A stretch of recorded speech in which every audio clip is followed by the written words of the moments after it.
নমস্কার বন্ধুরা, আপনারা কেমন আছেন? আশা করছি ভালো আছেন। আমাদের চ্যানেলে যদি আপনি প্রথম বা নতুন হয়ে থাকেন তাহলে অবশ্যই চ্যানেলটি সাবস্ক্রাইব করে দিন এবং ভিডিও ভালো লাগলে অবশ্যই লাইক, কমেন্ট এবং শেয়ার করবেন। আজকে আপনাদের সাথে যেই ব্যাপারে আলোচনা করব তা হলো আপনাদের বলবো, হাতে গোনা আর কয়েকটি দিন, নিজের ঘরেই ফিরছেন শুক্র। এই 5 রাশির ভাগ্যে রয়েছে লটারি, হাতে আসবে অঢেল অর্থ, উপচে পড়বে সুখ, শান্তি, সম্পদ। আসুন সেই ব্যাপারেই বলবো। 2025 সালের 29 জুন শুক্র বৃষ রাশিতে গোচর করতে চলেছেন। এই শুভ পরিবর্তনের ফলে 5টি রাশির জীবনে প্রেম, ধন ও সৌন্দর্যের প্রবাহ তৈরি হবে। কেরিয়ার, সম্পর্ক, আর্থিক দিক থেকে আসবে বিশেষ সাফল্য, তার সম্ভাবনা রয়েছে।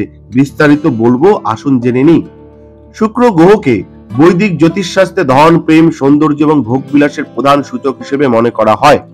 2025 সালের 29 জুন দুপুর 2:17 শুক্র তার নিজের রাশি বৃষ রাশিতে প্রবেশ করবে। এই গোচর 26 জুলাই 2025 পর্যন্ত কার্যকর থাকবে এবং কিছু রাশির জীবনে অত্যন্ত শুভ প্রভাব ফেলবে। যেহেতু শুক্র নিজস্ব রাশি বৃষে প্রবেশ করছে, তাই এর প্রভাব দ্বিগুণ শক্তিশালী হবে। এই অবস্থান থেকে মালব্য রাজযোগের সৃষ্টি হয়, যা ধন, বৈবাহিক সুখ এবং সমৃদ্ধি নিয়ে আসে।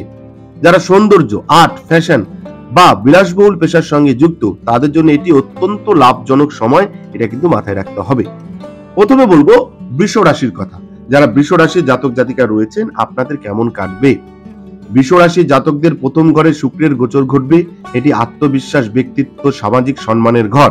এই সময় আপনার ব্যক্তিত্ব আকর্ষণীয় হয়ে উঠবে। ক্যারিয়ারে উন্নতির সুযোগ আসবে। প্রমোশন, ইনক্রিমেন্টের সম্ভাবনা তৈরি হবে। ব্যবসায় লাভ ও সম্পত্তিতে বিনিয়োগের জন্য এটি হচ্ছে বিনিয়োগের আসল সময়।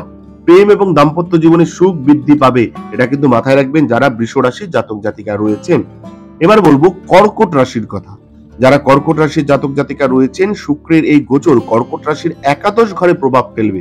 এটি লাভ, বন্ধু এবং ইচ্ছা পূরণের ঘর। নতুন উপার্জনের পথ খুলবে। সামাজিক নেটওয়ার্ক শক্তিশালী হবে। প্রেমিকদের মধ্যে আরো সম্পর্ক গভীর হবে। দাম্পত্য জীবনে রোমান্স, সমঝোতা আসবে। কর্কট রাশির যে সমস্যা থাকবে সেগুলো কাটিয়ে ওঠার জন্য এবং এগুলোকে আরো জাগরিত করার জন্য, যেই শুভ জিনিসগুলো আছে সেগুলোকে জাগরিত করার জন্য আপনারা শুক্রবার মা লক্ষ্মীকে কমলের ফুল অর্পণ করুন। এতে শুভ ফল মিলবে। অর্থাৎ পদ্ম ফুল মা লক্ষ্মীর চরণে নিবেদন করুন, দেখবেন এতে শুভ ফল পাবেন। এবার বলবো কন্যা রাশির কথা।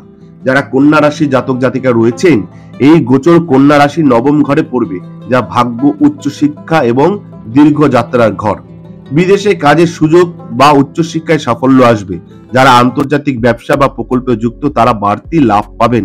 হঠাৎ করে আর্থিক লাভের সুযোগ আসবে এবং সম্পত্তি কেনার সময় অনুকূল। এটা কিন্তু মাথায় রাখবেন যারা কন্যা রাশির জাতক জাতিকা রয়েছেন। এবার বলবো মকর রাশির কথা। যারা মকর রাশির জাতক জাতিকা রয়েছেন, মকর রাশির পঞ্চম ঘরে শুক্রের গোচর প্রেম, সন্তান ও সৃজনশীলতার উন্নতি ঘটাবে। যারা লেখালেখি, ডিজাইনিং, আর্ট বা মিডিয়ার সঙ্গে যুক্ত, তাদের জন্য এটি অত্যন্ত ভালো সময়। স্টক মার্কেটেও বিনিয়োগে লাভ হবে, তবে সতর্ক থাকুন। প্রেমিকদের জন্য রোমান্সপূর্ণ সময় এবং দম্পতিদের জন্য সন্তানের সুখবর আসতে পারে।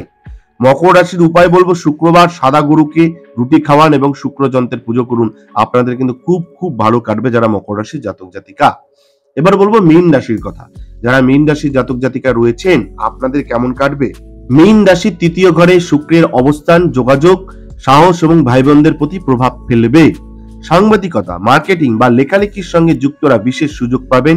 ব্যবসায় নতুন চুক্তি, চাকরিতে প্রমোশন বা ইনসেনটিভ আসতে পারে। মীন রাশির লাভ হবে, ছোট ভ্রমণে অর্থ উপার্জনের সম্ভাবনা আছে। ভালোবাসার সম্পর্ক আরো ঘনিষ্ঠ হবে এবং দাম্পত্য জীবন শান্তিপূর্ণ হবে। এটা কিন্তু মাথায় রাখবেন। মীন রাশির যারা জাতক জাতিকা রয়েছেন, শুক্রবার দিন দুধ এবং চাল দান করুন। এতে শুক্রের আশীর্বাদ বজায় থাকবে এবং আপনার খুব ভালো কাটবে। এই গোচর 5টি রাশির জন্য সত্যি এক জ্যাকপটের মতন প্রমাণিত হবে।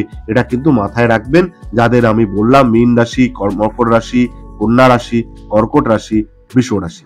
এই 5টা রাশি কিন্তু খুব ভালো কাটতে চলেছে শুক্রের কৃপায়। এই প্রায় একটা মাস খুব ভালো কাটবে।